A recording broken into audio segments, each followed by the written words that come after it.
Ich habe hier schon vor einiger Zeit so einen Abtropfrüssel für den Truma-Kamin gebastelt. Aus flexiblem Material, aus TPU. Der steht jetzt 28 mm von der Wagenwand entfernt weg. Aber das reicht leider nicht, um zu verhindern, dass die Tropfen hier unten auf diese Kante tropfen und dort hässliche Spuren hinterlassen.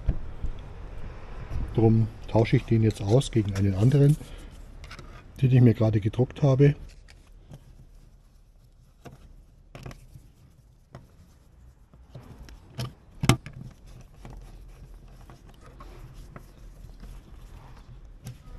So schnell geht das.